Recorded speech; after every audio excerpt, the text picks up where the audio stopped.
So I was an assistant manager at the Trolley Square Cinema back in 1993 when Jurassic Park came out. And I gotta tell you, ever since then, I love me a good dinosaur movie. So I was very excited when I saw that we get a new one in movie theaters this week. Hey everybody, I'm Sean McBride, the movie guy, and today let's talk about The End of Oak Street. Anybody else see that weird light last night? What weird light? The wind was blowing all crazy. Starbuck was freaked out and barking. Could have been lights from a helicopter. Or a UFO? Aliens. Shut up, Dad. Anne Hathaway and Ewan McGregor star in The End of Oak Street.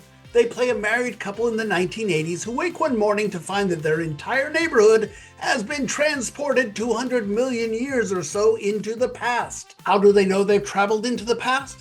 Well, having a bunch of dinosaurs stomping around in the backyard, that's a pretty big clue. So The End of Oak Street turns into a movie where this family has to figure out why the neighborhood went back in time and how they can get everyone back safely to the present day, and if they can do it before all those hungry dinosaurs break down the front door. So first things first, the dinosaur stuff is a lot of fun.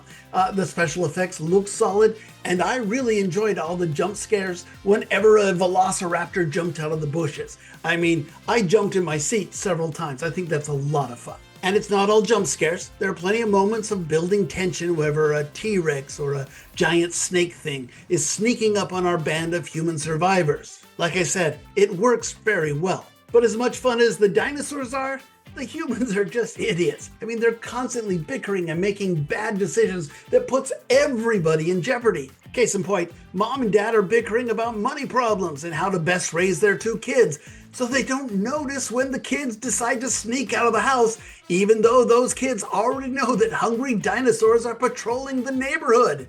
I mean, I get it, marital issues can be tough, but maybe when dinosaurs are trying to eat your family, put aside the quarreling just long enough to watch out for your kids. Now, another eye-rolling bit of oddness in this movie, it starts off in the 1980s, so we get a lot of old cars and all those, unfortunately, clothing and hairstyle choices. And look, don't get me wrong, it looks correct, but why? This is a movie that could have started out as a contemporary story. Setting in the 1980s doesn't really add to the story in any way, and it sure calls attention to the needless period design. Although to be fair, as somebody who was in school in the 1980s, I might just be traumatized from having to grow up in that time period and holding that against this movie. But finally, let's talk about this family. I mean, Hathaway and McGregor are pretty good. I mean, obviously they're very solid actors, but the kids playing their children aren't the greatest actors in the world. Although to be fair, much of that comes from the dumb screenplay that forces these kids to do dumb things. So of course they don't come across well, and they're not alone. This is a movie where grown-ups and children do things that should get them killed immediately. Some of it is so jaw-droppingly unbelievable that it caused big laughs in the theater, and I'm not quite sure if those laughs were intentional or not. So the bottom line for me is that this is still a pretty fun dinosaur adventure. I like the special effects and the visceral thrill of having to run away from a T-Rex that's stomping all over those beautifully manicured suburban lawns. That is a lot of fun.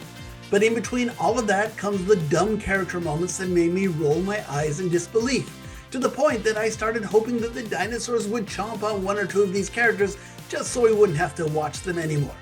All of which means that I both enjoyed this movie a lot, but also low-key hated a lot of it, which is why I'm going to give The End of Oak Street 2.5 stars out of 4.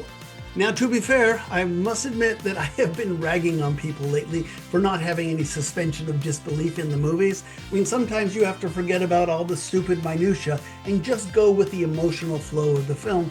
And here I am, breaking my own rule, kind of, because so many of these characters do so stupid things that I was rolling my eyes and getting pulled out of the movie when I probably should have sat back and just enjoyed the dino action. But that's me. How do you feel about this? Were you able to stay invested in this movie? Or did you just want the dinosaurs to put an end to the misery of these dumb humans? Anyway, comment below. We always like to hear your comments, and thank you so much for subscribing to the feed so you get all my reviews just as soon as they drop. And of course, check out the podcast. It's called Two Movie Guys, and every week we get together and we chat about the movies, all of the movies in much greater detail. Just search for Two Movie Guys wherever you get your podcasts. Okay, next up, are you a fan of Green Day, the punk rock band from the late 80s, early 90s? If so, I've got a little treat for you. We'll be talking about the new movie, Nimrod. We'll see you then. Bye.